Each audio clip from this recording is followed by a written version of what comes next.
एक धनी सेठ के 7 बेटे थे। 6 का विवाह हो चुका था। 7वीं बहू आई।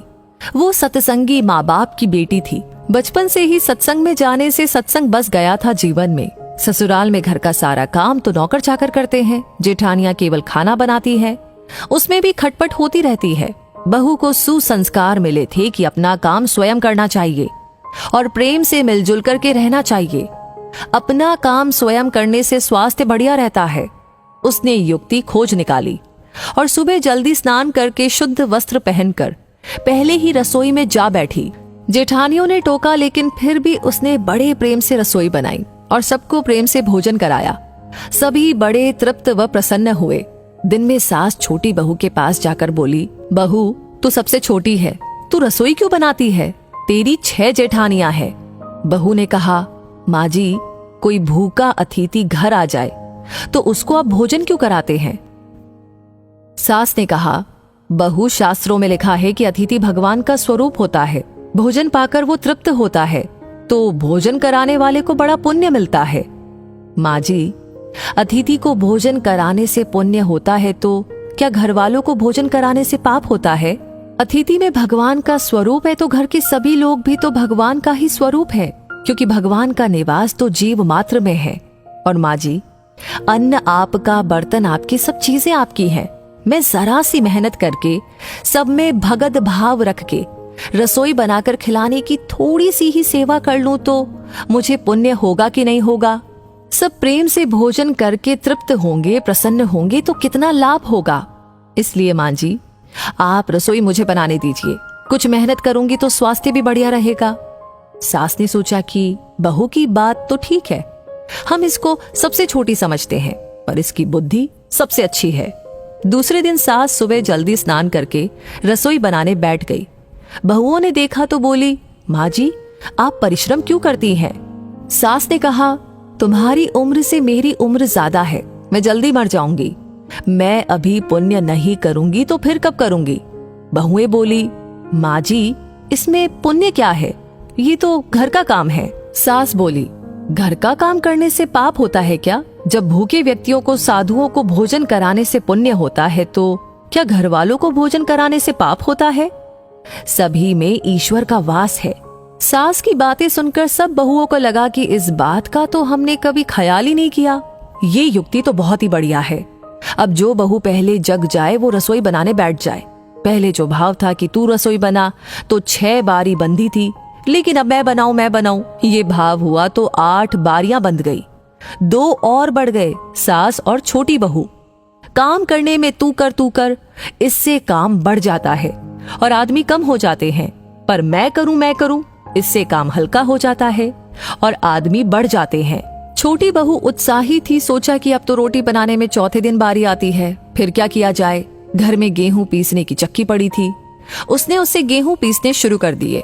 मशीन की चक्की का आटा गरम गरम बोरी में भर देने से जल जाता है। उसकी रोटी स्वादिष्ट नहीं होती, लेकिन हाथ से पीसा गया आटा ठंडा और अधिक पौष्टिक होता है और उसकी रोटी भी स्वादिष्ट होती है। छोटी बहू ने गेहूं पीसकर उसकी रोटी बनाई तो सब कहने लगे कि आज तो रोटी का जायका बहुत ही अच्छा है। सास बोली, बहू, तू क्यों गेहूं पीसती है? अपने पास पैसों की कमी नहीं है। माँ जी, हाथ से गेहूं पीसने से व्यायाम हो जाता है और बीमारी नहीं आती। दूसरा रसोई बनाने से भी ज्यादा पुण्य गेहूं पीसने का है। सास और जेठानियों ने जब सुना तो लगा कि बहू तो ठीक ही कहती है। उन्होंने अपने अपने पतियों से कहा कि घर में चक्की ले आओ, हम सब गेहूं पीसेंगी। रोजाना सभी जेठानियां चक्की में 2-2.5 सेर गेहूं पीसने लगी। अब छोटी बहू ने देखा कि घर में जूठे बर्तन मांजने के लिए नौकरानी आती है। अपने जूठे बर्तन हमें स्वयं साफ करने चाहिए, क्योंकि सब में ईश्वर है तो कोई दूसरा हमारा जूठा क्यों साफ करे। अगले दिन उसने सब बर्तन मांज दिए तो सास बोली, बहू, विचार तो कर, बर्तन मांजने से तेरा गहना घिस जाएगा, कपड़े खराब हो जाएंगे। माँ जी, काम जितना छोटा उतना ही उसका महात्म्य ज्यादा। पांडवों के यज्ञ में भगवान श्री कृष्ण ने जूठी पत्तले उठाने का काम किया था। दूसरे दिन सास बर्तन मांजने बैठ गई। उसको देख कर के सब बहुओं ने बर्तन मांजने शुरू कर दिए। घर में झाड़ू लगाने नौकर आता था। अब छोटी बहू ने सुबह जल्दी उठ करके झाड़ू लगा दी। सास ने पूछा, बहू, झाड़ू तूने लगाई है? माँ जी, आप मत पूछिए, आपको बोलती हूँ तो मेरे हाथ से काम चला जाता है। झाड़ू लगाने का काम तो नौकर का है, तो तू क्यों लगाती है? माँ जी, रामायण में आता है कि वन में बड़े बड़े ऋषि मुनि रहते थे, लेकिन भगवान उनकी कुटिया में न जाकर के पहले शबरी की कुटिया में गए, क्योंकि शबरी रोज चुपके से झाड़ू लगाती थी, पंपा सरोवर का रास्ता साफ करती थी कि कहीं आते जाते ऋषि मुनियों के पैरों में कंकड़ न चुभ जाए। सास ने देखा कि ये छोटी बहू तो सबको लूट लेगी, क्योंकि ये सबका पुण्य अकेले ही ले लेती है। अब सास और सब बहुओं ने मिलकर के झाड़ू लगाना शुरू कर दिया। जिस घर में आपस में प्रेम होता है वहां लक्ष्मी बढ़ती है, और जहां कलह होता है वहां निर्धनता आती है। सेठ का तो धन दिनों दिन बढ़ने लगा। उसने घर की सब स्त्रियों के लिए गहने और कपड़े बनवा दिए। अब छोटी बहू ससुर से मिले गहने लेकर बड़ी जेठानी के पास गई और बोली, आपके बच्चे हैं, उनका विवाह करोगी तो गहने बनवाने पड़ेंगे।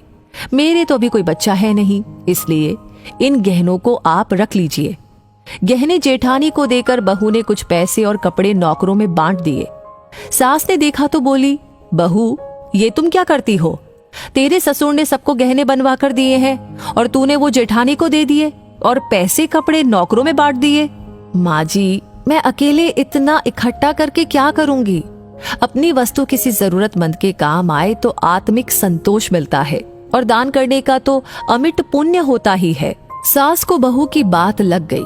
वो सेठ के पास जाकर बोली कि मैं नौकरों में धोती साड़ी बांटूंगी और आसपास में जो गरीब परिवार रहते हैं उनके बच्चों की फीस मैं स्वयं भरूंगी।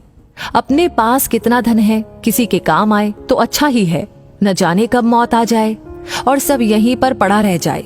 जितना अपने हाथ से पुण्य कर्म हो जाए अच्छा है। सेठ बहुत प्रसन्न हुआ कि पहले नौकरों को कुछ देते थे तो लड़ पड़ती थी, पर अब कहती है कि मैं खुद ही दूंगी।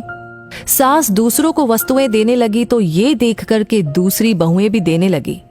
नौकर भी खुश होकर के मन लगा कर के काम करने लगे और आस पड़ोस में भी खुशहाली छा गई।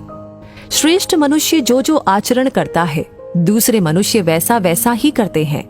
वो जो कुछ प्रमाण कर देता है दूसरे मनुष्य उसी के अनुसार आचरण करते हैं। छोटी बहू ने जो आचरण किया उससे उसके घर का तो सुधार हुआ ही, साथ में पड़ोस पर भी अच्छा असर पड़ा। उनके घर में भी सुधार आया। देने के भाव से आपस में प्रेम भाईचारा बढ़ गया। इस तरह बहू को सत्संग से मिली सूझबूझ ने उसके घर के साथ अनेकों घरों को खुशहाल कर दिया।